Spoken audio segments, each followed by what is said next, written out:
I don't want to be recorded. If I act entitled enough, I shouldn't have to be recorded.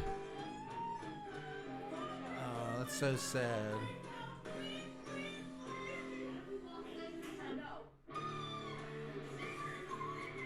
That's brutal. She's recording me!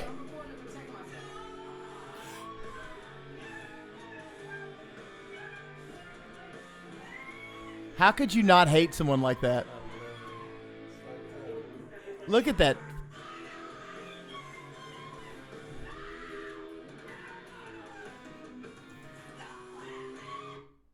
All right, that's out of control.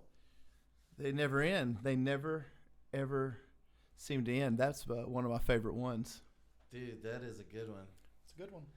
That in Victoria's Secret, just think you're having a bad day, and you have a mental breakdown in Victoria's Secret, and then the next thing you know, you're viral. You're viral. If you act a donkey. I've never acted like that, by the way, in public. I've acted like that, probably not like that. Really? Well, no, not. I mean, when I was 2, maybe.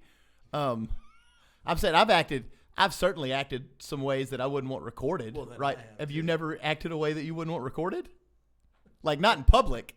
I don't know. Yeah, I've certainly probably. I'm probably more angry than you. I was pretty angry. I was pretty angry for a long time, but I drove truck for a long time, so I was by myself a lot. Well, I've worked with people, so like. You're right. You worked with people. I think both could do it to you. I worked with people when I was younger, so it didn't matter. Then when you get older and it's like, hey, I need you to do this. No. I'm more talking about the general public. I'm not talking about bosses. Like I'm talking about employees. Oh yeah, employees they're tough. ABC, always be cleaning. Yeah. It's harder. It's actually harder to worry about what other people are doing than to worry about what you're doing. It's infinitely harder. It is. And then you got to do what you have to do on top of worrying about what they're doing. Well, that's why there's a misconception I think about. There's always a misconception about management until someone's in a management role. Yeah, right. Or until someone's doing the thing. It's just like everyone's like, oh, if I was the CEO, I'd be doing. Well, become the CEO and see how easy it is. Just see how breezy that job is. I used to I would pull up. I had a pizza place. I'd pull up and everybody's standing around, and I'd walk in and be like, "Hey, what are y'all doing?" Nothing, just leaning. I was like, "You got time to lean? You got time to clean?" Oh and boy! Like, hey, have you ever washed a toilet before? Well, no, I haven't. This is my first job ever. Well, come on down. Watch this. Time to lean, time to clean. You know, how cringy that sounds, and I mean, everyone says it, but it's a really bad boss thing to say. It is. I have to say it like in jest because it's. You got time to lean. You got time to clean. Always be cleaning. ABC. You got to always be cleaning. Yeah, but it makes the employee feel like, what is this guy telling me? Like that's such a boomer thing to say. It's such a. Really? Oh my I God! got that from the boomers. You got that from the boomers. They must have told me that. They told you that, and you were like in 1999 when I worked in 98, 97, whenever I worked at Outback. Yeah, that's definitely a boomer. I understand the sentiment, and I think the place should be clean too. I own the place. But the Gen Zs are going to eat you up online for saying that. They'll be like, "Look at this bozo! Time to leave, time to clean." All 3 of them that are gonna watch this. It might be 7 this week. You don't ever know what's going to happen. But later on down the road, since we're going to talk about all our in the archives, all our gifts we have or things that we've brought. Let's talk about that. You talk about some of your some of this stuff is mine. Okay, so some of it's Mike. Some of it's gifts from John. My friend John brought to my attention that he bought me this board game, this Hellboy board game, as well as when he gave us this. Go into the Hellboy. I don't quite nerd out this much, so I don't quite like board game stuff. Okay, so like this Hellboy board game was started on I think it was like a GoFundMe thing with Mike Magnolia, and people gave money to make this happen. Mm-hmm. So like it happened, and they made it, and it's pretty awesome. It's like it's not exactly a Foursquare, if you nerds out there know what I'm talking about, like a tabletop Foursquare game, but it has like different things you set up, like stages and stuff, and obviously like you roll dice to see how you like shoot or how far you go or what you're doing. It's like a lot of steps. There's a lot of steps to it. Are you a Magic the Gathering guy? I am. I play Magic. Big time Magic the Gathering guy? Like not you big got like a group of Magic the Gathering folks, or? Not really. I used to. John was one of them. John's gonna have to come on the podcast. John has to come on the podcast now. He's been mentioned 100 times, more than anyone else. John's awesome, but he got me into Magic, and then we were playing Magic. But I couldn't play with those guys because they played for so long. I mean, John just sold like 2 Magic cards for $800 that he's had for like 15 years. Yeah, like that's cool. how into it they are. Like we would show up to play, Well, yeah, I mean, and I just got into it, and I'm like, I've got my Magic cards, guys, and they would be like, bam, bam, bam, you're dead. You know, and it's like it wasn't any fun. Is there like a hierarchy in like the OGs? There's a total hierarchy. Yeah, and it's like and you can't break the nerd wall down. Oh man, there's like this whole thing where you can go online and like download cards that like nobody has, so you can like fake put them in your deck and play, but you can't use them in tournaments. But you can use them. But it's like you go and it's just like obliterate people. Isn't Magic the Isn't it sort of like Dungeons and Dragons, but with cards? Like no, they took the. It's like not Dungeons and Dragons. It's different. Sort of.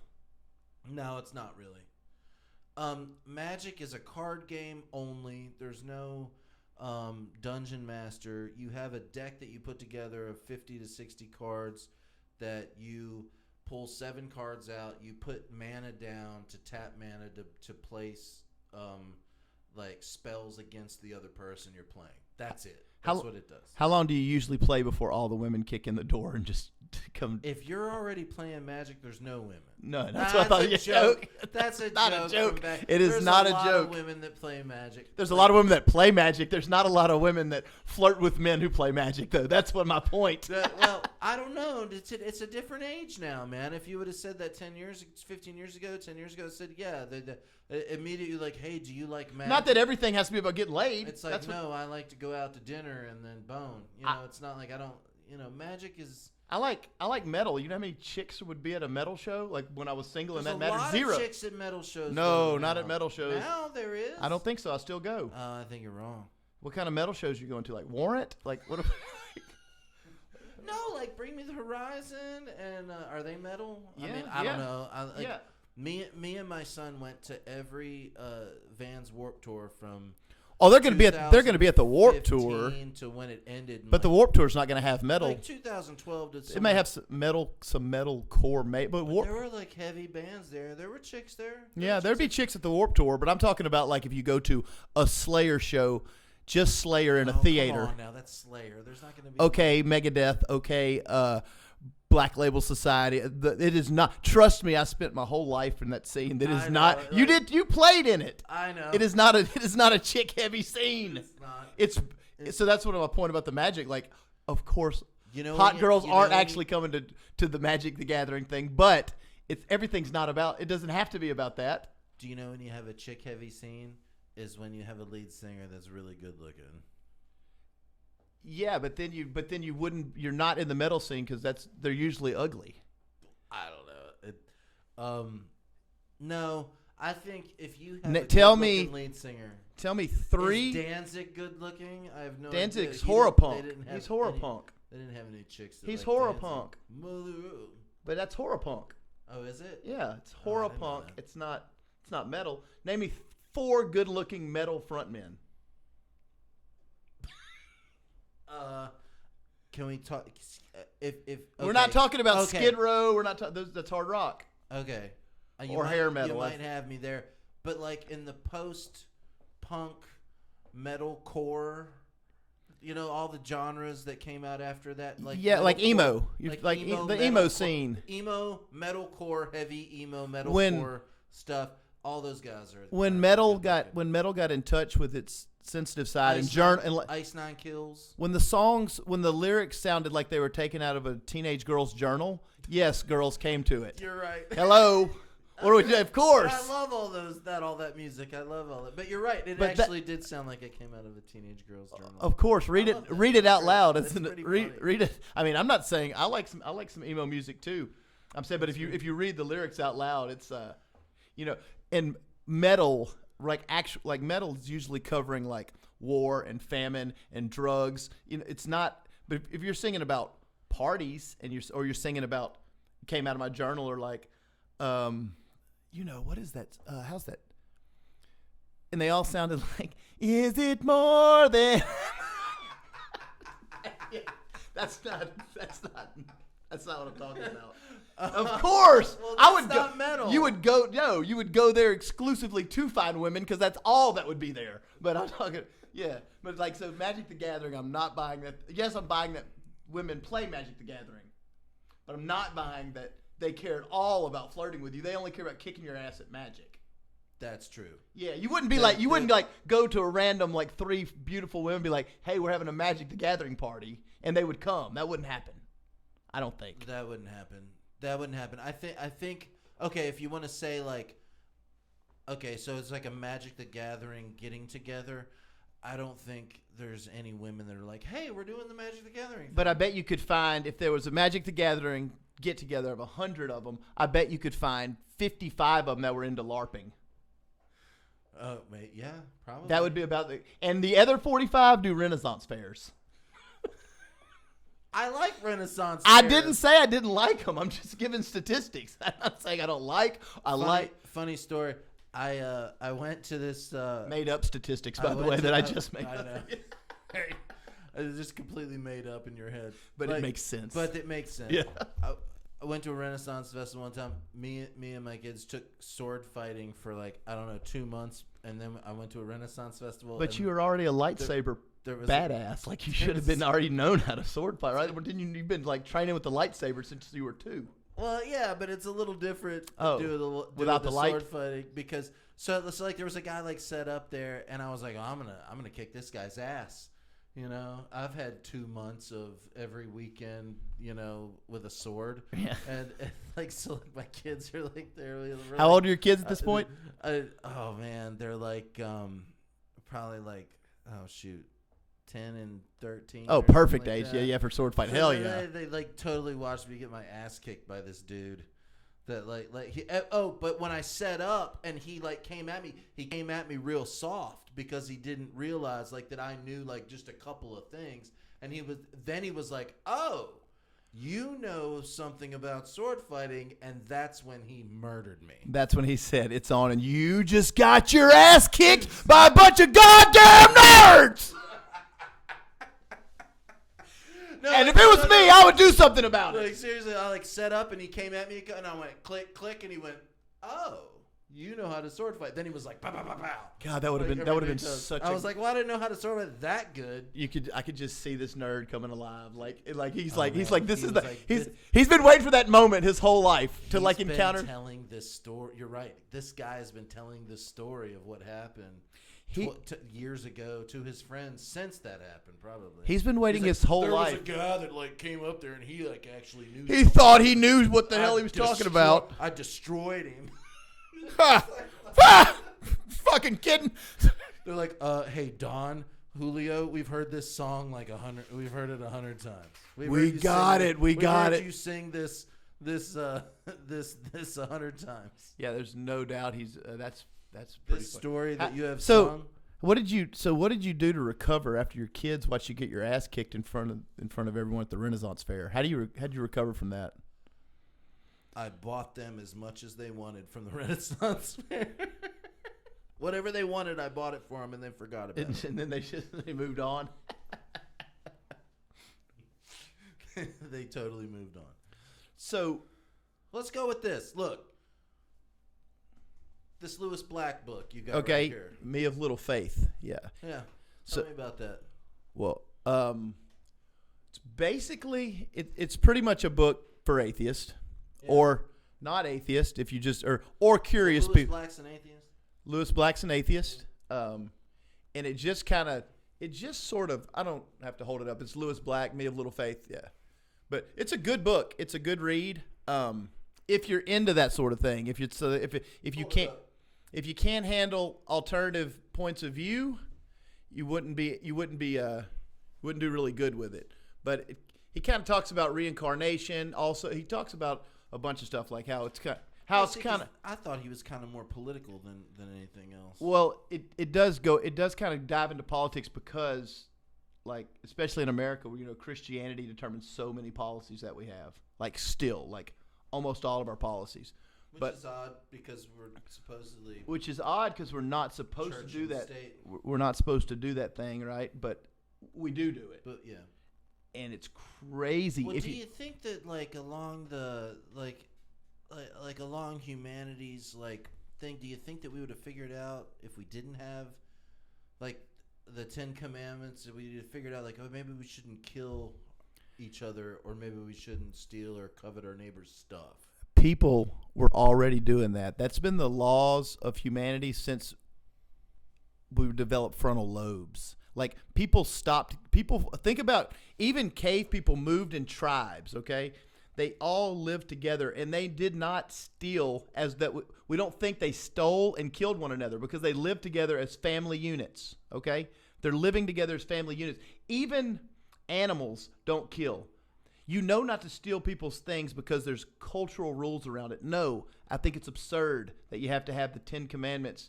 They just took the 10 Commandments are essentially the things that were already widely accepted. Everyone knew, like, hey, I don't let my wife cheat on me. If she does that, I kill her, right? So you write in so if we were talking about, if it didn't exist and we had to talk about what are the 6 most important things, because 10 of them, it's not 10, I don't know how many, but there's 3 or 4 of the commandments that say, like, thou shalt have no other gods before me and all. Yeah. These are crazy commandments. These are obviously made by people, right? Because a real God wouldn't care about his ego so much. That'd be like a Donald Trump thing to do. Like, I care so much about what you think of me that if you think about other gods or build statues, don't think about other presidents of other nations. We're going to make that like the top commandment. That's going to be more important than not murdering. And you know what's wild? So this is what's also curious, super curious. There's nothing in there about rape in the 10 Commandments. Although if I had to pick the 10 most heinous things in the world, I'd probably remove building statues or like having posters on your wall or other things you kind of worshiped. I'd probably remove that and add the rape. But do you know why rape wasn't in there? Because everyone in those times was raping people. So if you and all your buddies, were raping everyone, of course you're not going to write in the book that's one of the commandments. But why wouldn't it be in there? It took a little longer for that to become widely accepted, right? 2,100 years ago, 1,900 years ago, it was not widely accepted that rape was wrong. It was accepted that I'm a man and I want to do this thing and I'm going to take it. So therefore, it's not in the 10 Commandments. That's pretty wild. Right? No one ever mentions that or thinks about it. I don't know if I'm the first one. I've ever heard that before, but that's pretty wild. I've thought about that for 20 years. It makes sense. That's pretty wild, though. There's a bunch of things in there, like, you'd think you would put in there, like, thou shalt not go to war with neighboring countries, right? Like, thou shalt not bomb. You can't just put that under the thou shalt not kill banner. Right? Like, war's a whole different thing than thou shalt not kill. Thou shalt not kill is, hey, don't murder. Because even then, if you murdered, you can go back. If you murdered someone in 2000 BC, guess what? You were going to a trial. It was well known then that you couldn't do that before the 10 Commandments. Right. Well, that's what I was saying. So the argument has always been, well, if we didn't have these 10 Commandments, we wouldn't know what to do. Why? 10's awfully official. 10's awful official, but it's not 8 or 12 or 11. The people that say that, I'm saying, do you think humans are so dumb that we wouldn't know how to live? How to live if that wasn't at the steps of the courthouse? That wouldn't cause us so much strife. But look, I mean, I have an alternative point of view on all that stuff, right? All of it, like across the board. Oh, I mean, I do too. Like it's worth talking about to me, right? And here's a good one for you, Mike, that everyone talks about. That's real kind of easy on the theology thing, but how did Jesus become a white male? Right. Well, I believe Jesus, the guy with the long hair that's really pretty. Yeah, I know who he is. Do you know who he is? Do you know who they painted him after? Oh, no. They painted him after a Roman dude. Yeah. I can't remember his name. Whoever was famous then, it was like Justin Bieber, whoever was the best looking cat back then. He had long hair. It was a Roman guy. All those paintings that he has the long hair and the thing. But Jesus probably looked like a Middle Eastern Jewish dude. Which Well, wouldn't he look like a Middle Eastern Jewish dude? Because I he mean, was. I know why he's white. He and wasn't like white. With It's long, not like he long, wasn't white until there straight was, hair. I guess, American or I guess in England, Christianity is probably when he became white. Roman. Like he No. When he became white. Oh. Well, like when we made him white, like he was Middle Eastern looking for hundreds of years, and at some point he became white, and it had to be about when England was a Church of England and all that was big. I'm guessing here, total spitball. I'm just gonna say that I'm gonna say it's not authentic. If Jesus looked like the real Jesus walked into a church nowadays, looking like how he looked back then, they would be like, "What's this dude doing?" They would totally talk shit. They would. I think so. Like he doesn't Say what it like. doesn't fit the bill. Say what it is. They wouldn't like it. What do you think they would do when he said give to the poor? Lose their minds. Oh yeah. Lose their minds?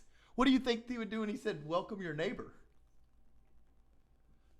I'm not neighbor. I have huge fences for my neighbors. Yeah. And we've got cameras now that we put on our front porches. I don't know that he would be. And our neighbors steal all our Prime packages. I don't know that he would be so aligned with modern day Christianity's view of Christianity. I don't think he would be. That's what I think, and it's my podcast, so I get to say that. You can our say what you our want. podcast. what But that's you want. that's what that book's about. But it doesn't just. It's not. It doesn't just. You don't have to. It's not just Christianity, right? Like all of it.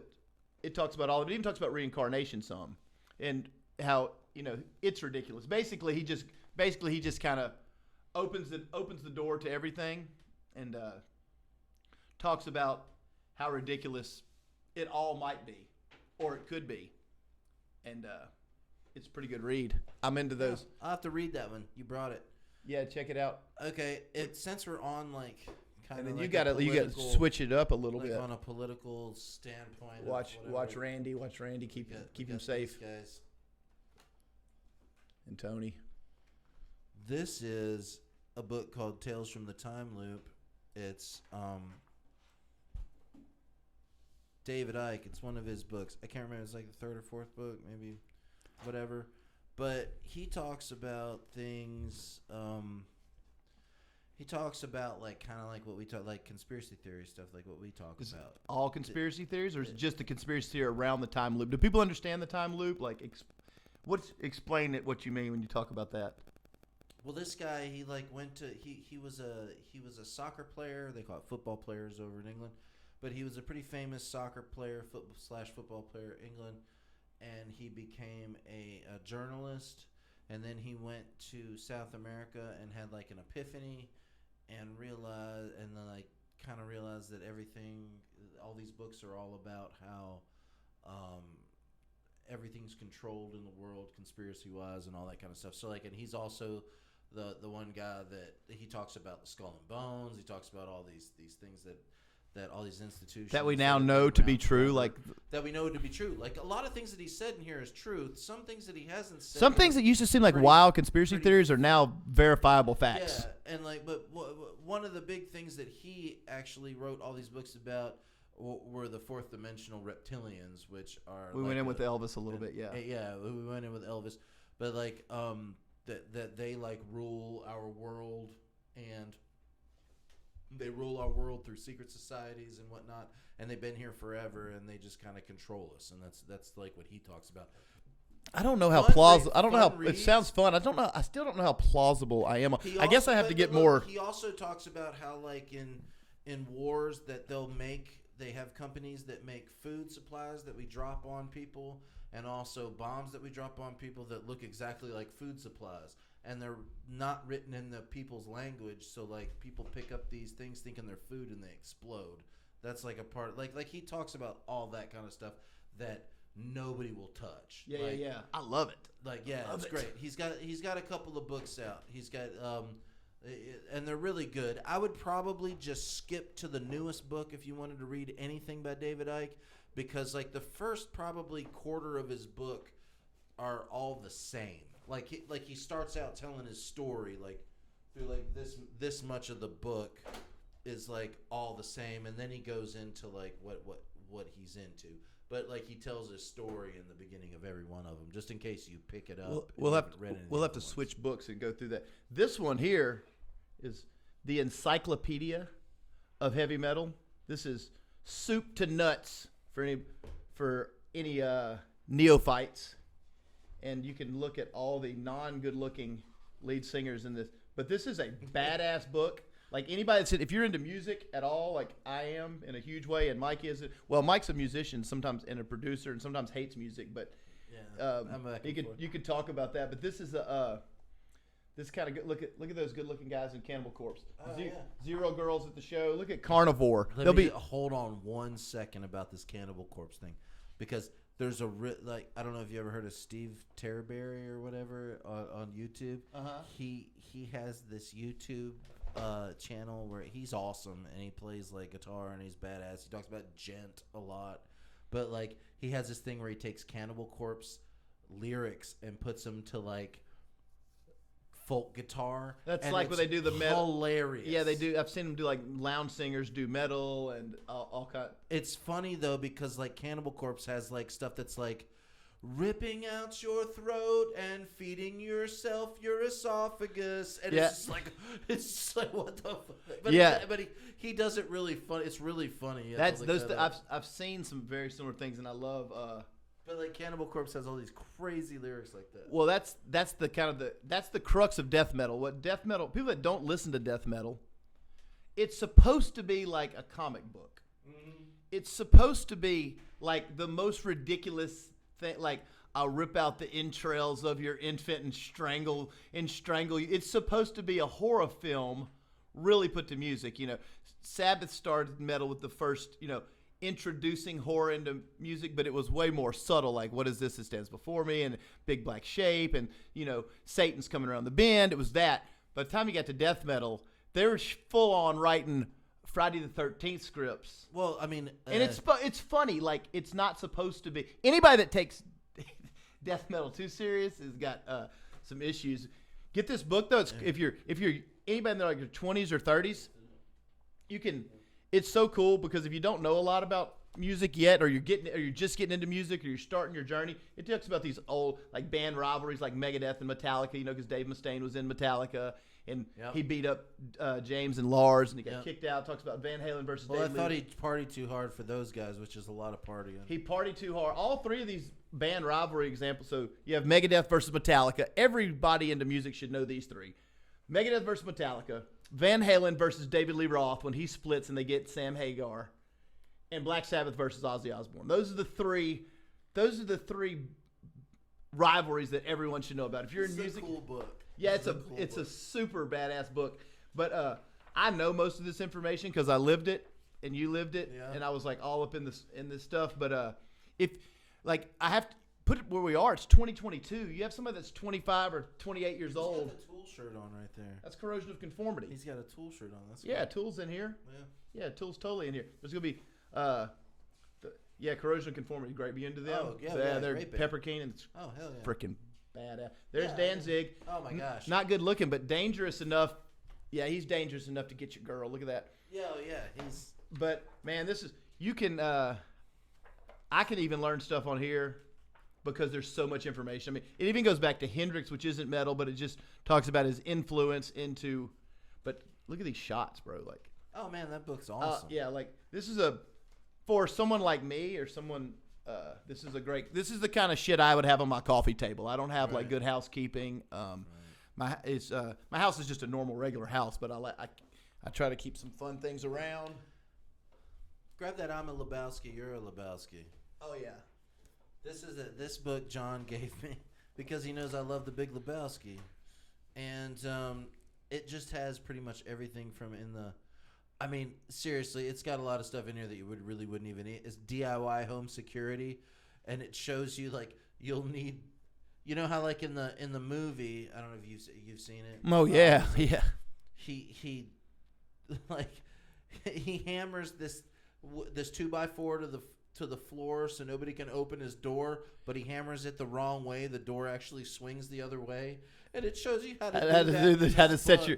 So it's basically it's Lebowski's tips on life, it's just more or less. Tips on life that have how to may make or may not work. Does it have a White Russian recipe? He drank White Russians the whole. Oh yeah, totally. So Caucasians. Yeah. So like he drank Caucasians. Yeah. So like I used to drink this all the time. the funny thing about the Big Lebowski is when I first went and saw it in, I don't know, 97? When was the 98? When was the Big Lebowski? I actually walked out of the theater about 30 minutes into it because I was like, what is this? 1998. piece of crap?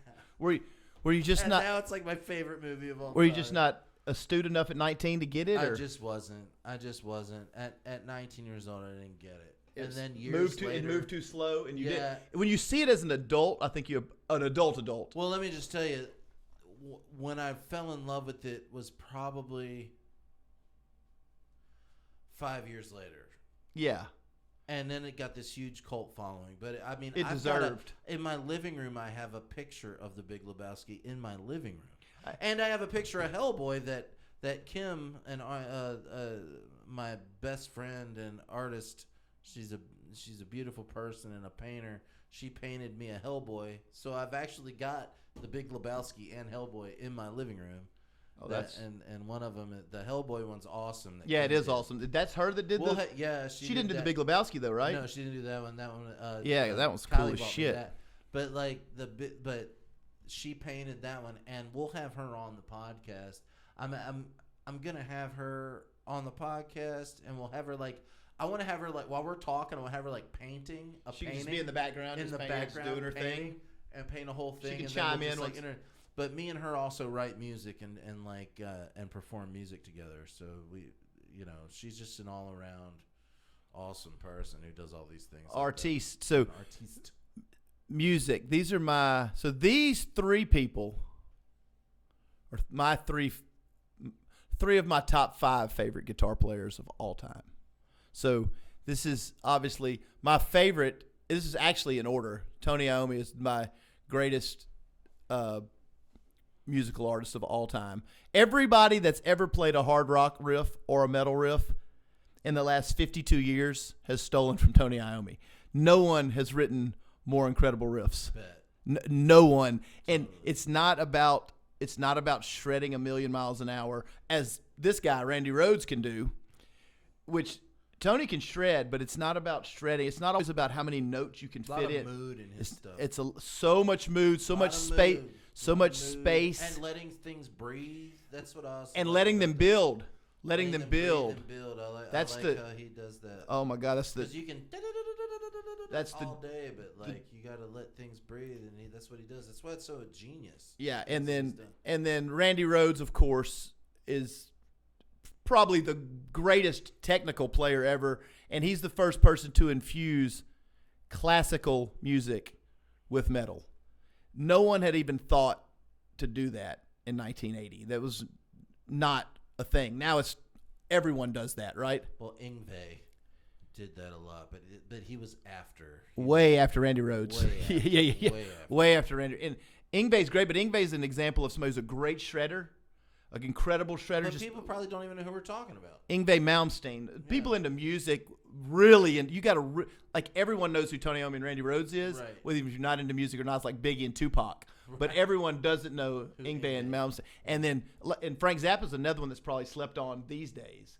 But Zappa is Zappa's a stone cold genius. Yeah. He's a genius. I mean, do you know much about Zappa? Yeah, I listen to Zappa. Do you know about Zappa? I don't know. Like, so he's writing these full-on orchestra compositions for, I'm talking these scores of music that will just, and people would look at them like professional musicians. He would get all the best musicians he could get, create a piece of work, and then get rid of them. He's got something like, I don't even know, it's hundreds of albums of the most complicated. They said you would get the stuff that he had written down, and they're like, there's just no way you can play this. And then but everybody just thought he was this weird, kooky guy, which he is, which is funny. He never did any drugs or drank.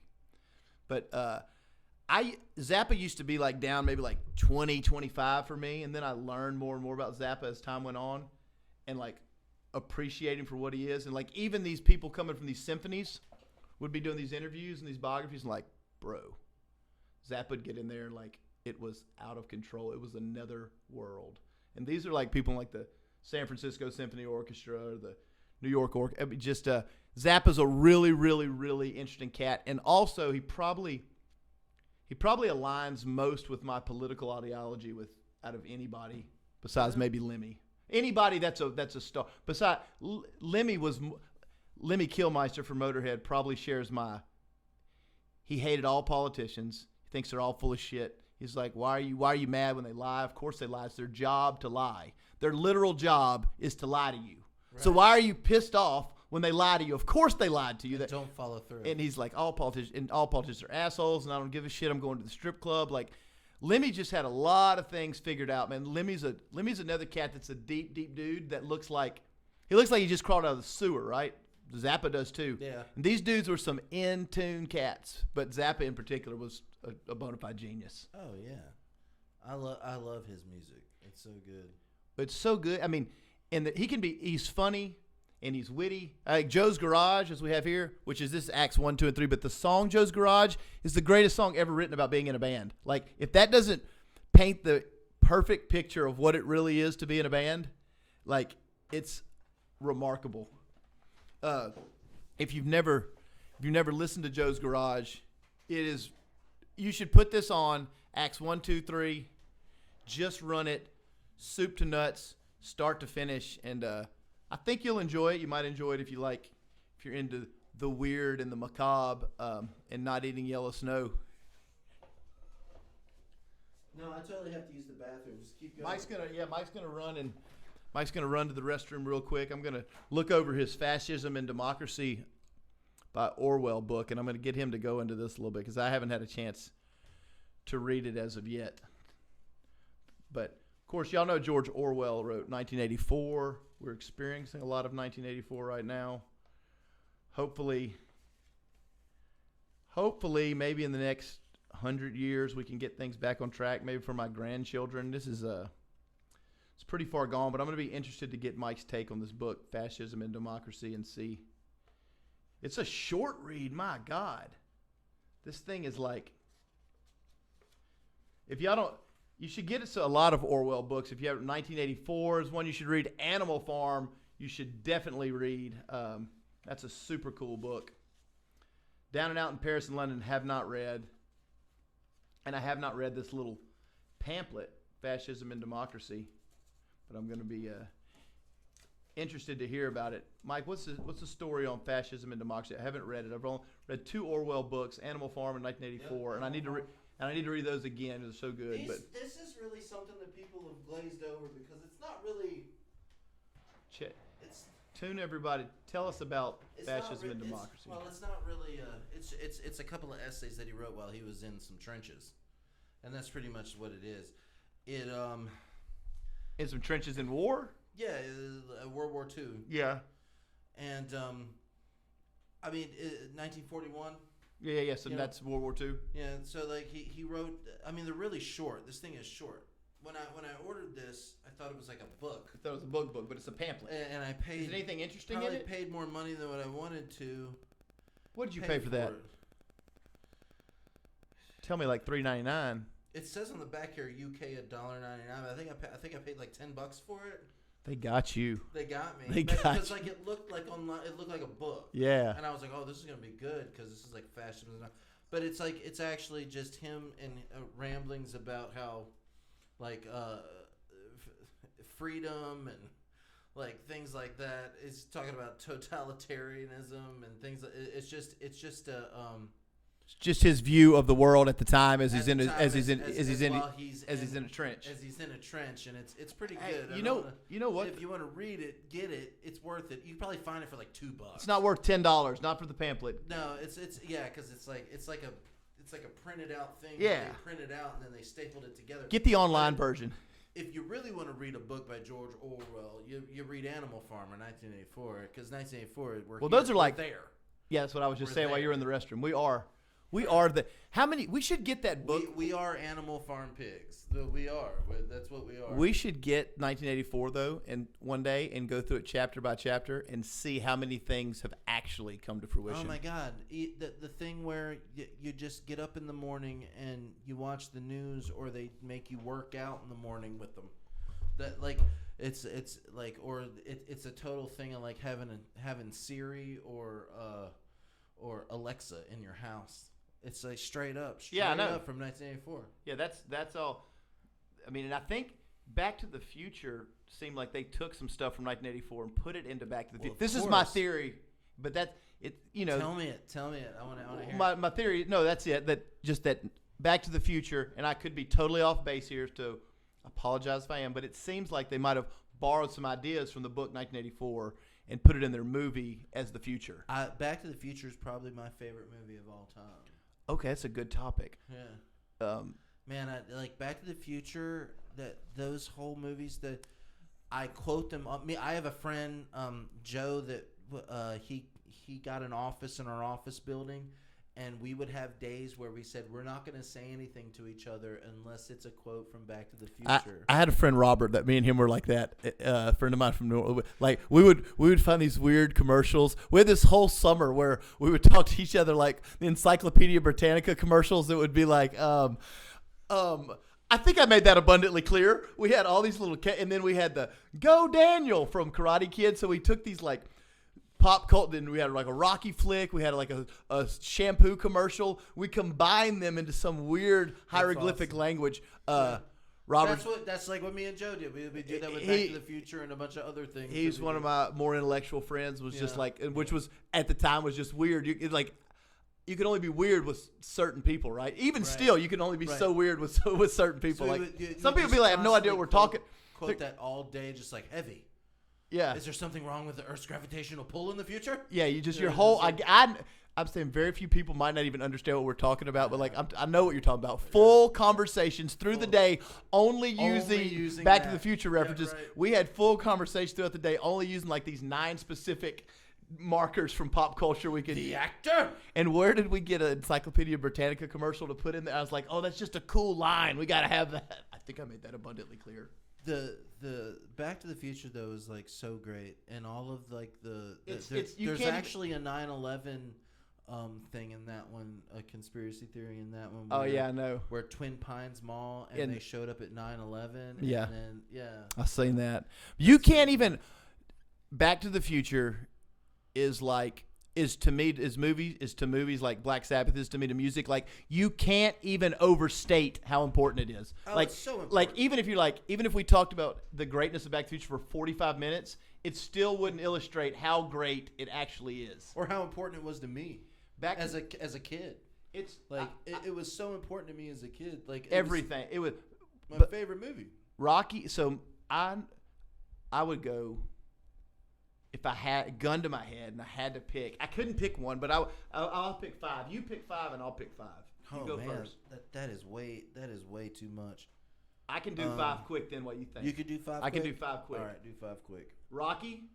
I'll just use the whole franchise as one. But when I say the whole franchise, we're talking Rocky 1 through 4, right? Okay. Is there a certain there's no 1 through 5? Oh, 1's my favorite. 1's your favorite. 1 is like unbelievably well written. The story's great. The love story's great. Give it to me. The fight scenes are good. All right. So Rocky's 1. Full Metal Jacket is number 2. Dazed and Confused is number 3. Awesome. Back to the Future is number 4. And number 5, I'm going to throw you a curveball. And this is because it was so important to me in my youth. I'm not bullshitting. I watched this movie 365 days a year for 2.5 years. Every day. I've seen this 1,000 times. I don't know why I loved it so much, but I did. It had everything for me. Oh, my God. What is it? I'm going to hit you. Can't Buy Me Love. Oh, my God. Are you serious? So Can't Buy Me Love came out when I was 10, so about to be like middle school age, and I was so enthralled with that whole like nerds, jocks, tables, and like, is that really how high school? Is that how it works? And that is how it works. It is. It is how it works. Well, when we went, this was like 87, but okay, and then I was so enthralled with the story, and then how they had, prostitution in there at a high school, right? Like he's bought this cheerleader for $1,000. I mean, because she ruined the mom's dress. I don't know why. It's ridiculous. But I can tell you this. I say it's ridiculous. If Can't Buy Me Love comes on right now, I'll watch every minute of You're it. gonna watch every minute of it. Every minute of it. It is so. Those are my 5 favorite movies of all time. The only I don't know if I've ever seen a movie more than Can't Buy Me Love. If I have, it's Rocky or Full Metal Jacket. I can tell you what my movie is that I watched. Everyone's got one that I wanted to base my entire life on. Which was what? Okay, well, I'll give you my 5 movies. Okay, go ahead. You want to hear my 5 Yeah, movies? hell yeah, dude. Okay, here's my 5 movies. My 5 movies are Back to the Future. Back to the Future. Back to the Future. Then there is the movie that I would watch every time and I base my life on was Point Break. Oh, with Patrick Swayze. Oh, not they're the good. second one. Not the first one. The bank real one. robbing American presidents. I wanted to be an FBI agent. And a surfer. I wanted to be an FBI agent, surfer so bad when I was 11, 12 years old. That was like I was basing my life on Point Break. I just wanted to be in the FBI, surf, live by an ocean, and do bank robbery. That's what I wanted to do. Well, you can't be in the FBI. Oh, you want to do undercover bank robbers? So you didn't. Like work bank robbery. Oh, and I gotta. There's no more bank robbers anymore. I It was really the 80s, but early 90s. But okay, so I should say Young Guns and Tombstone too. I should give Young Guns and Tombstone. God, Young Tombstone. Guns So, and okay, Tombstone for here we honorable go. mentions. Here we Honorable go. mentions. Here we go. Back to the Future. Back to the Future. Point Break. Wanted to live my life is Point Break. Point Break is your Can't Buy Me Love. That's Yeah. my Can't Buy Me Yeah. Love. Then The Matrix blew my mind. You're a Keanu guy then. Yeah, I'm a total Keanu He's guy. a great dude. Great. Keanu's awesome. Keanu Reeves. And Fight Club. Great. Oh, Fight Club. Great, So great. great book. Great book. Great movie. The movie's so good. And I won't be one of these people that's going to say, "Oh, I read the book first." No, I watched the movie first and then read the book. It was awesome. Like even reading the book the second time made it even better. Like I feel like it was better seeing the movie first and kind of knowing what was going on in the book because the book clues you in. God, now you say Fight Club. Dude, the Fight Club. I want to give them an honorable. Oh, I've got. Fight Club, and I'm gonna have to go 10. We're gonna have to go 10. I'm gonna have to go 10. Fight Club and The Matrix blew my mind. Fight Club was so good. Like he walks, he's like, "What did you guys do?"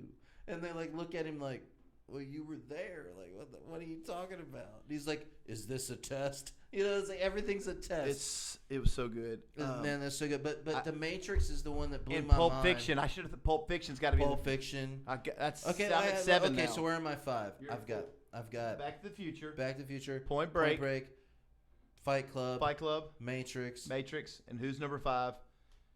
We have to go to 10. Just extend it. It's gonna be Pulp Fiction's number 5. Yeah, and I had to add Pulp Fiction, Tombstone. God, there's so Young many good movies though. Young There's Guns. so many good movies. Top Gun, probably. The new Top Gun blew Oh my fucking God. head off. The new Top Gun's so awesome. I walked out there. That's the greatest movie I've ever seen. It was so good. It's the greatest movie you've seen in a long time. In a long time, like it because we've been fed these Marvel movies for so long, and I've read all those comic books before they made a movie. I've got all these comic books in the other room. Civil War, all those things, which they kind of switched up Civil War a little bit for you guys that know they did, but like. All that stuff. So like we've been watching those roller coaster movies, and then Top Gun comes out. The new Top Gun comes out. It's just like a straight up 80s fucking. Do you think it kicks so much ass? But that's what I think. It kicks so much ass because I'm not into the Marvel stuff, so I don't go. Like I'm not into the comic book movies. I'll watch them like Batman. You probably would like them though if you. But I don't love them. I'm more into like a story. Does that make sense? Like, and I know there's a story. I get it. Big story though. I get it. It's not a real story though. Let me explain that. I'm more into like a real story that actually could happen. That ends in 2 hours? No, that actually could happen. No. Oh, okay, I get that. I'm into more stories that actually could happen. I get that. That's what I like.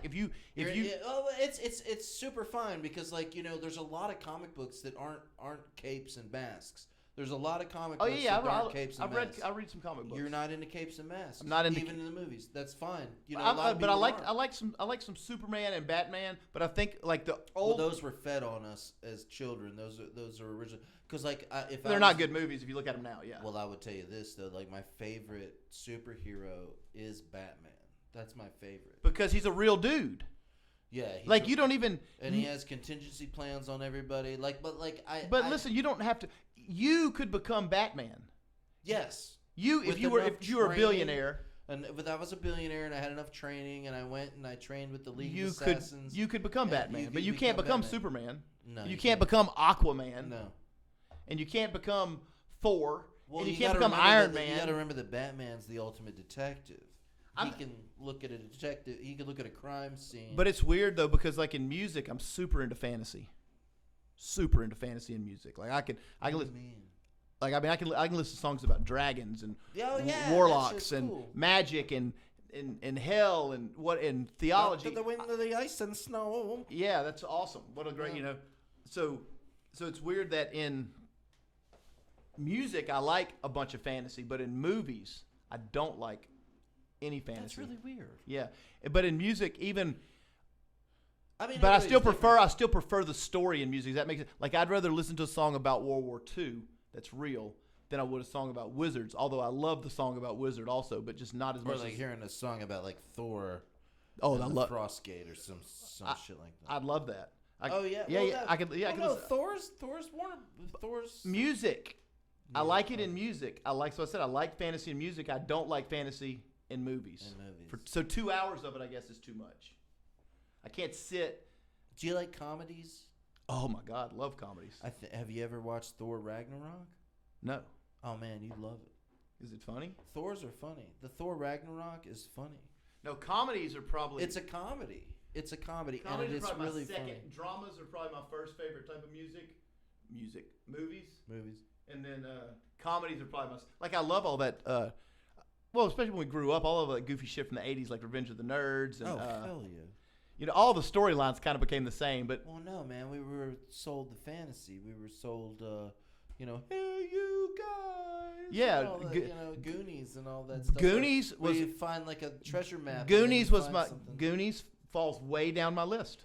You know why, right? It's not way down my list. But no, I know, but do you know why it falls down? About how that's written. It's like, we used to play outside. But I'm telling you, do you know why it falls down on my list? Because of what we're talking about.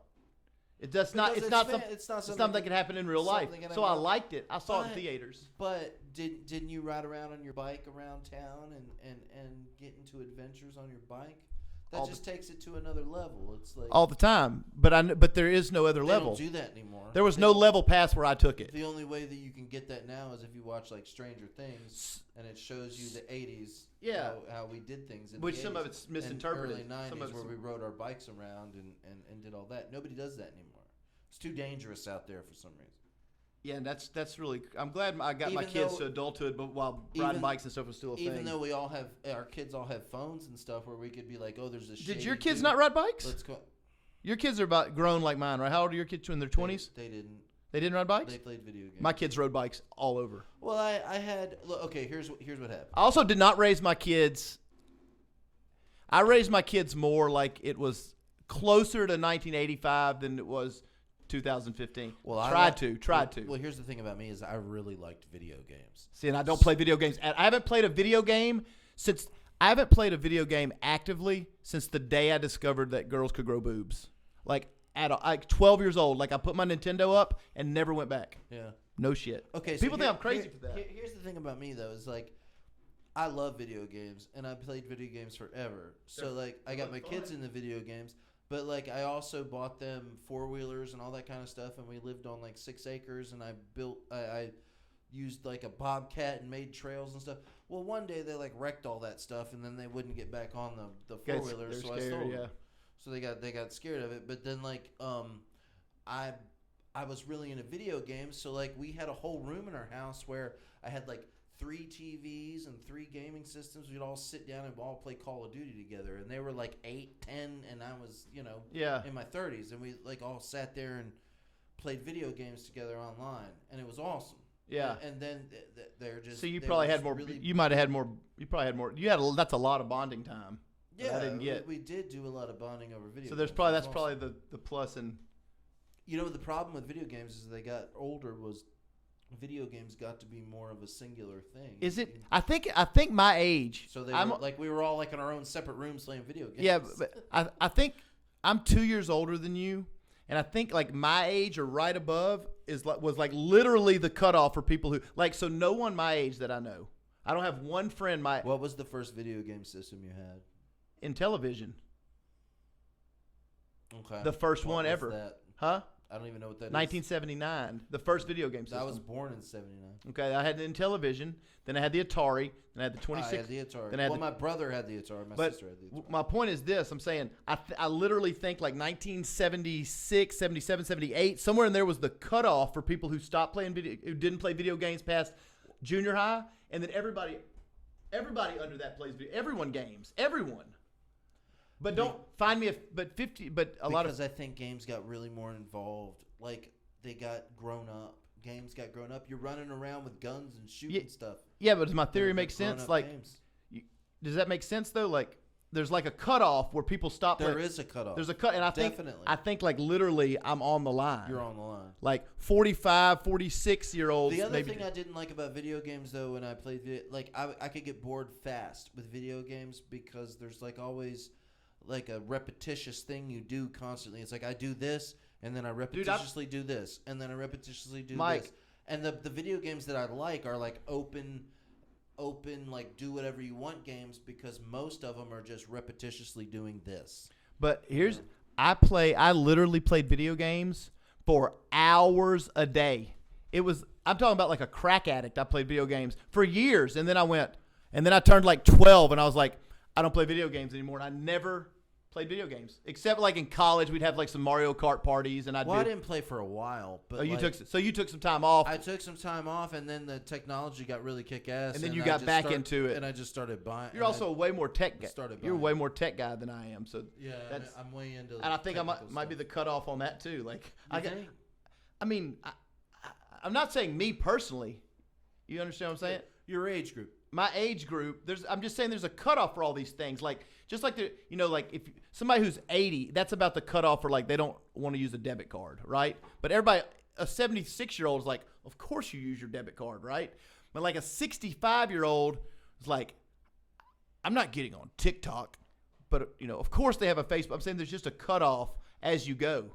Let me ask you this: Do you want to build your own computer? Not even a zero. I don't. Let me tell you this about me. I don't want to build anything ever. That's not fair because not a lot of people know how to do that or do that. No, let me say. I love doing that kind of stuff because I really like computers and I really like putting stuff together. Yeah, I'm saying and building computers. No, let me say. I'm saying I don't like building anything ever. Okay. I don't like building. I don't want to put. I don't want to paint your room. Right. I don't want to build. Like painting. You don't like painting? I love painting something. Mike, if I go to the store, you catch that bead, and you're like, you catch that bead when you're painting. You don't like that at all. If I go to the store, that's not fulfilling to you. And something's in a box and it's got 4 pieces. Yeah. I'll not buy. I told my wife, don't bring anything in the house ever. That's fine. That requires assembly. Yeah. I cannot do it. I just have. I don't know why. Ever since I've been a kid, I have less interest in putting something together than almost anything on earth. There's nothing less interesting. Wow, really? I can't think of it. Like if you tell me to put a child's toy together, like I'll get anxiety from my toes to my head. Oh wow, yeah. I don't like to change out spark plugs. I don't want to change. I don't want to change your oil. Hell no. Yeah. Why would I take jobs away from those oil techs? Like.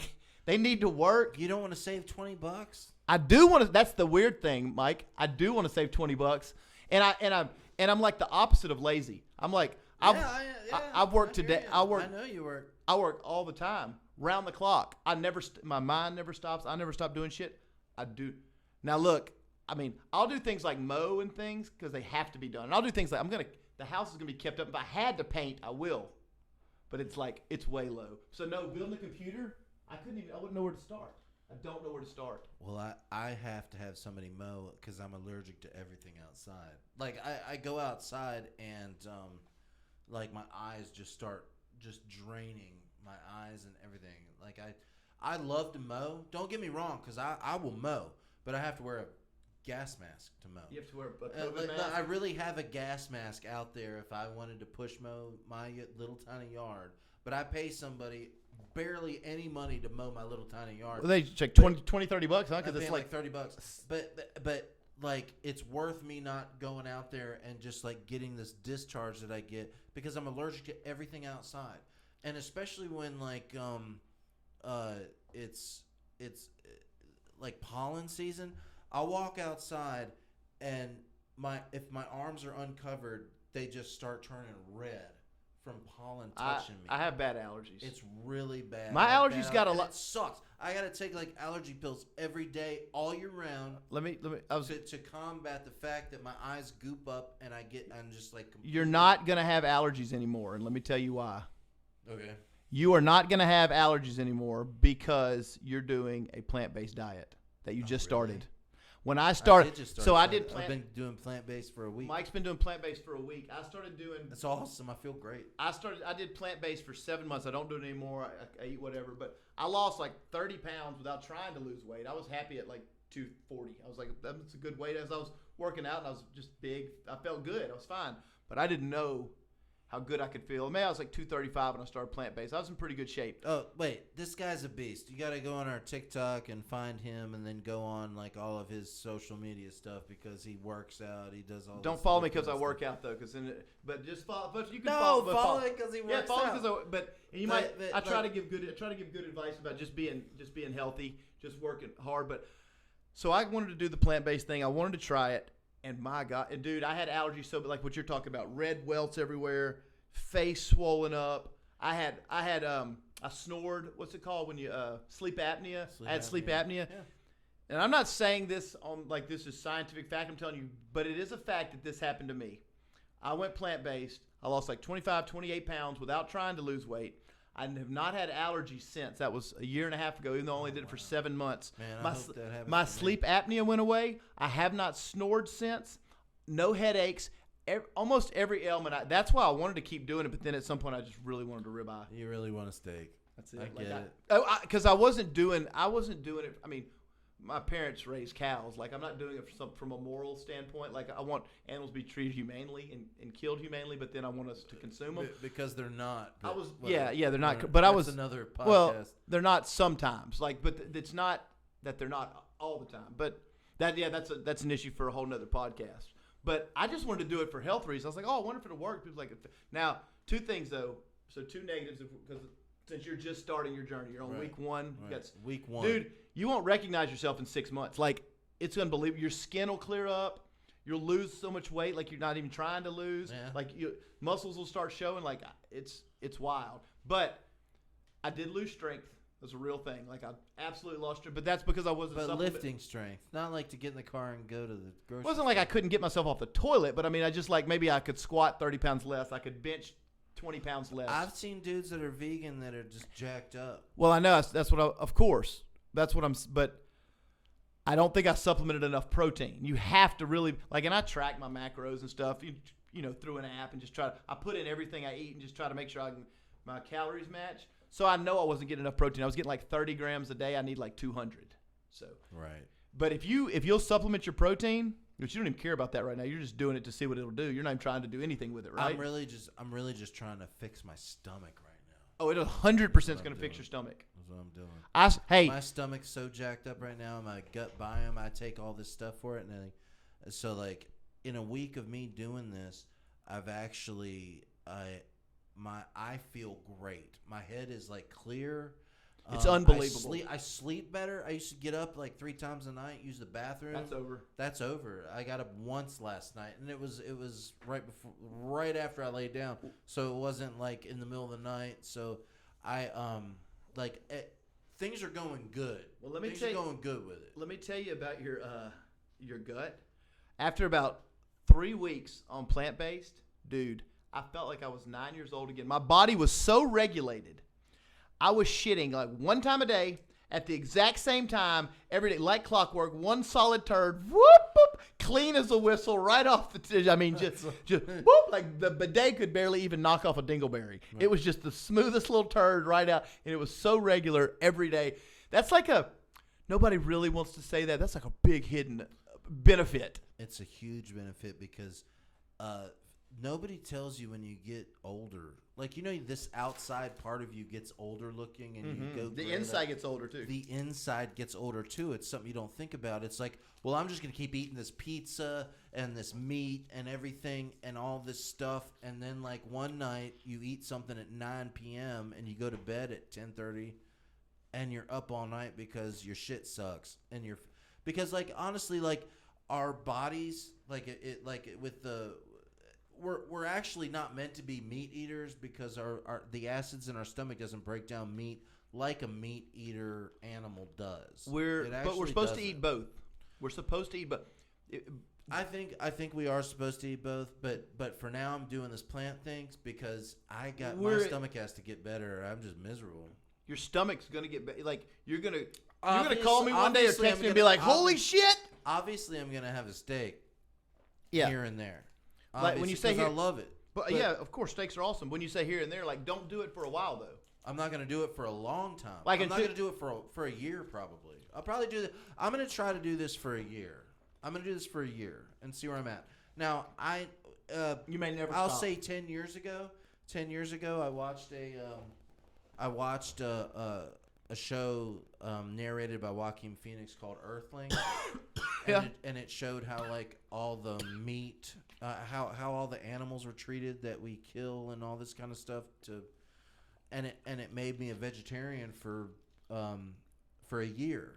Like it turned me off of food so bad. I mean, you understand some of that's propaganda though, right? Like on both sides.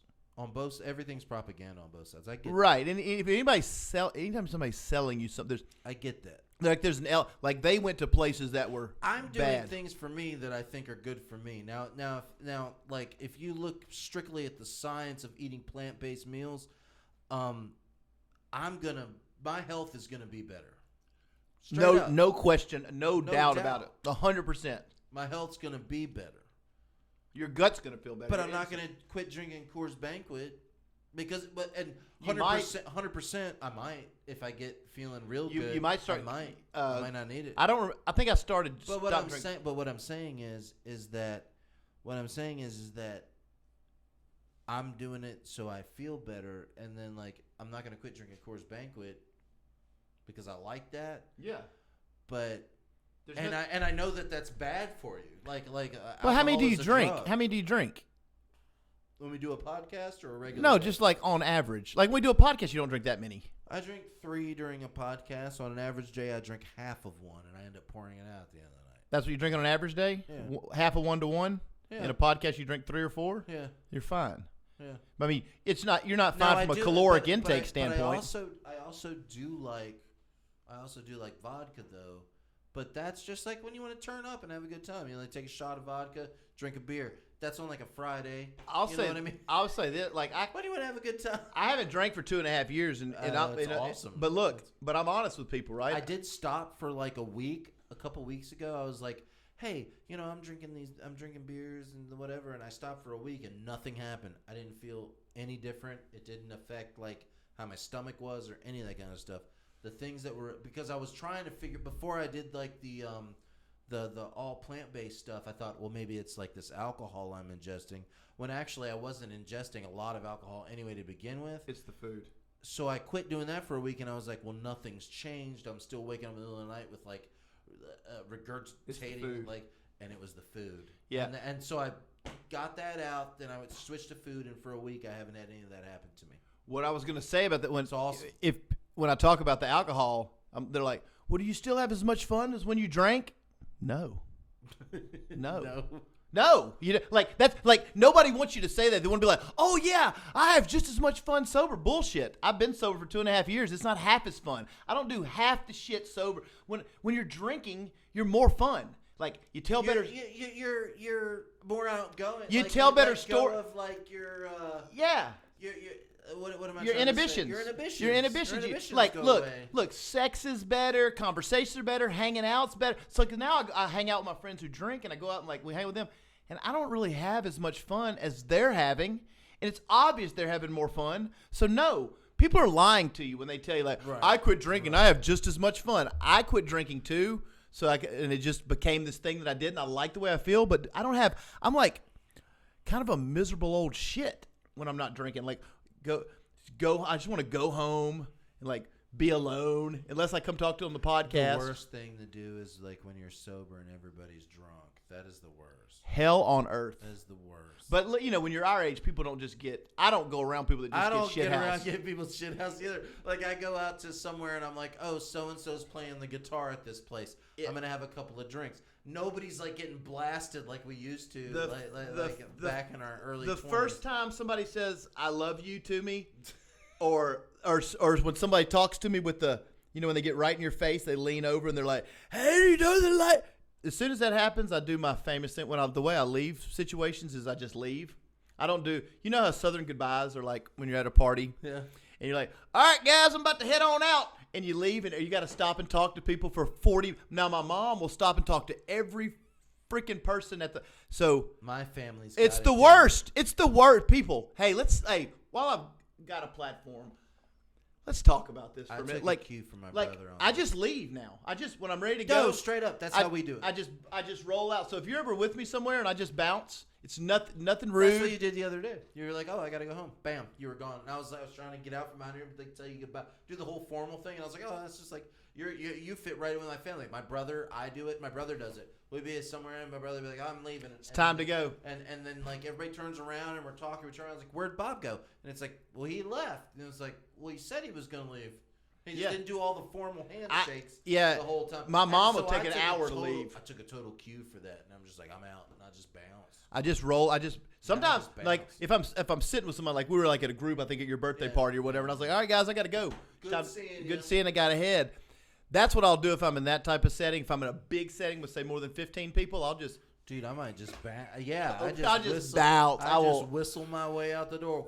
That Southern goodbye is the worst thing on earth. In a family Southern Good goodbye. having you here. Oh my Let me God. say good to everybody go- at the let me- place. I'm at my 20th person. Let me hug 37 people again. Like I get it. Like I love you. I do love you. Like it's it's just it's a Southern thing because we're at our core kind of nice, which is a Right. good thing. Like Right. we're hospitable and that's cool. Like I love all that. But man, I kind of do you sometimes too. Like especially since I don't drink anymore, I'll just get my social fill. I think I got this from my dad. My I dad get hates that social too. situations. I get that too. I'll get like an hour and a half in, and my mind, I'll get this anxiety thing where like, hey, bro, you've had enough.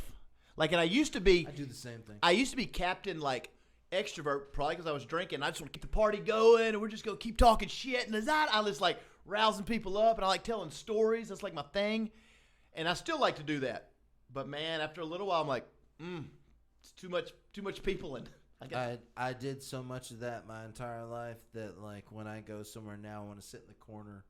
yeah, And kind of then when I have enough of it, I'm like, time to go. kind of soak But it I in. did so much of that, like where I was like oh my God, like, hey everybody, let's do this shot. And Yeah, blah, blah, blah. well, you know, and then I did that so much, and now when I go somewhere, I go for a reason, which the reason would be there's somebody I know either playing guitar and singing or something like that, or there's a place I want to like blah blah blah, and then I'll get my fill of that, and then I'm just like, well, then you go for your girlfriends. Like I go for my wife. Sometimes I go, because they want to get out. You know, Yeah. sometimes I could I could not get out for 30 days and be fine.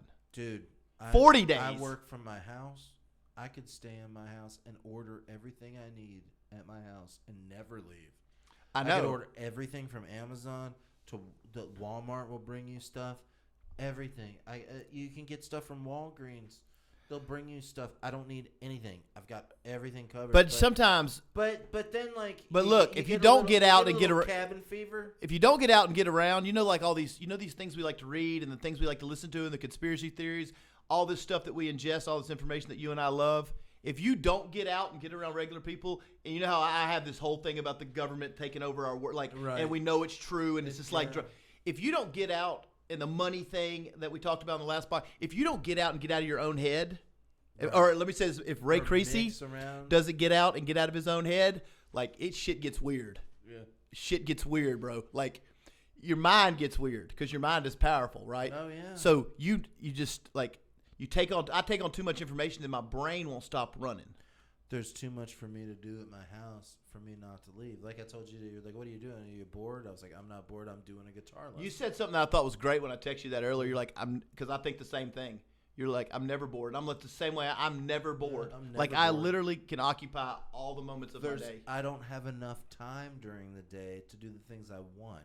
I've got multiple guitar things I want to figure out. I've got all this camera work stuff I want to figure out. I've got all this stuff I want to figure out. I've got podcasts. These games that I play. I got Magic that I play. We've got a TikTok now. We've got a TikTok now. You got to check us out on TikTok. We've only had this for 6 days, and a couple of days. so we've been on TikTok for 1 day. We have like 1 follower. Yeah, so we need two followers. 2 followers. It's pretty good, bro. But we got like 1,000 people that looked at it, but we got 2 followers. I guess those. But we're there. That's 998 people didn't want to follow us, but we're there. We're gonna just keep talking shit for a while. But there's just so much stuff to do. Like I swear to God, there's no reason to be bored doing anything. You could constantly. But some people say, oh, if I'm at my wife's like that. My wife can't sit still. I can sit still though in my house for hours. When I have peace and time, when I have the time, when I have some down, and I can just exist. The other thing is like I like to read. If I'm sitting still, I've got do something books that I want to read. Yeah. I'll never finish my entire life because I don't have time to read them, and I want to read them. And I've got games that I want to play. You got to play these games with people. I don't have a lot of people that want to play these games. I have vinyls because these games are too complicated. Sometimes people don't want to go to school to play a game. Yeah. You have to be into that to know how to play. You got to be into it. Now, there's rules, and the rule booklet for this game is this thick. Yeah, but people that aren't into it don't even want to follow the rules. It's just too much. Like me, I would be. It would make me out because I'm like, I've got a game. I've got a game game in there called Dead of Winter that has like over 250 pieces in it. Yeah, it's too much for me. It's a whole town that you set up on a table bigger than this, and you have to learn how to play it because that's the only game you're going to be playing for the next month. Yeah, once you play it. That would to game like that, board games. That has to become like kind of part of your life for a little while. It's like a video game, but it's on the board. It's a board game, but it's like a video game because you get like a booklet that tells you, okay, what am I doing this turn? I've got 1, 2, 3, 4, 5, 6, 7, 8 things I can do this turn, starting with number 1. It's my turn. My turn's going to take 10 minutes. Here we go. Like that kind of stuff. That's tough. It could be like 50 minutes getting around to your turn. Right. Bro. People don't like that kind of stuff. But there's things in it that make it. People do. You just have to have a specific. You really do. You got to really have like an online community. Hey, do you like Hellboy, the board game? Really Get those people together in a city. Go to a coffee shop. They would be down. But just having like your random friends, your regular friends. I mean, that's the same way. Like this, my regular friends don't want to have shit to do with anything. Well, even Magic. Well, just like the stuff you and I talk about. I have you and like 1 or 2 other people, right? And then I have friends that I can talk about that I talk about just sports with. And then I have friends that I talk about because we have all these attached old memories or that we've just been lifelong friends. Or then I have friends. So I have like different groups of, you probably, everyone does, I'm sure. You have different groups of friends that you do different things with. I have like music friends. I have gaming friends. My gaming friends and music friends are not the same people. Not the same people. They're not the same people. Well, no. Like, my hangout with you and my hangout with my sports friends are different people and different conversations. Right. They're both great, but I don't I wasn't like I was into sports when I lived in Atlanta. I was into the Braves for a while, and then they traded everybody away. And like just with me, I can't handle like the part where you got to learn everything over and over again every year. I can't do it. I can't do that. So it's the same deal like so you don't introduce people that like this isn't their thing. So you don't even that stuff doesn't come up, but still everything's cool because you have these different interests that you love, right? Right. And That's kind of what's neat I about. went to so many Braves. Does games everybody's one year. friend? Does everybody have friends like that? Like, not segmented off. I don't want to say, but just different groups of friends that you have I'm different sure. things you do with. I'm sure. Or my circle's really small. mine's pretty small. Yeah, Mine's really small. my And circle of people I talk to, like, I've got basically mine is musicians and gamers, and that's it. That's what I got. Yeah. And I don't have a friend that does one or the other. I'm the only one that fits. That like does if you both. had the circles go together. I'm the one in the middle of the circles. That's it. That That's just games. me. That games. I don't have somebody that plays games and also likes to do music. Well, see, I don't have any of those people. and see, like people People that are big into music typically aren't into sports. So like I'm Right. super like can nerd out on music for weeks, but most people any of my musician friends or people in the music, they're not. I'm not talking about sport, but I'm also. I can chatter with you about sports because I like Yeah. sports. I liked playing sports. I know how all the rules work in all the sports. But when it comes to like, But I'm saying I follow sports like I do music. I still my same thing. My sports friend you know, like this guy's name and what he does and all this stats, kind of stuff. but I don't know any of that. All that went out the window in the '90s for me. Like I knew all about like the Bulls and Michael Jordan and all that stuff. And then so when do you still like sports at all? I you do. Follow you. So you still do like sports. I like basketball. So I never hear you talk about sports. So I didn't. But so you do like. I Because like that would be basketball. cool if you have a little bit. This we have something else we can just. I do like basketball, but I'm not into like knowing everything about it. Like I love watching. And I can you can only. I love watching basketball, but just because like basketball is like a really cool sport to me. Football is cool too, but basketball to me just seems more. It's just something I just enjoy it more. Yeah, that's cool. Yeah, I like playing basketball. I mean, I didn't have what it takes for I basketball. love playing basketball. I love shooting hoops, but I want to start like a beer league, like a beer league basketball. We should go. We should just shoot hoops just to stay in shape. We should start. Totally keeps you in shape. If Yeah, we should. You and I should go play some 1-on-1. We should.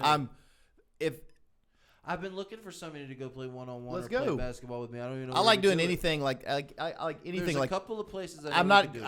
I bought a basketball like a year ago, and I was like, I told you I was like, I'm gonna go play some basketball somewhere, and nobody wants to go play. Sports are the best way. Like, and I don't do that enough. But like, just going to play a sport, even at a very low level, like an old man level, like us. Man, like I'm playing for 5 minutes and taking. Oh, but we would move so much in that time. Just if you went out and threw a baseball around, it just helps your natural motion so much. Throwing a football, running route, like jogging route. What I like about basketball is me and you could go play basketball.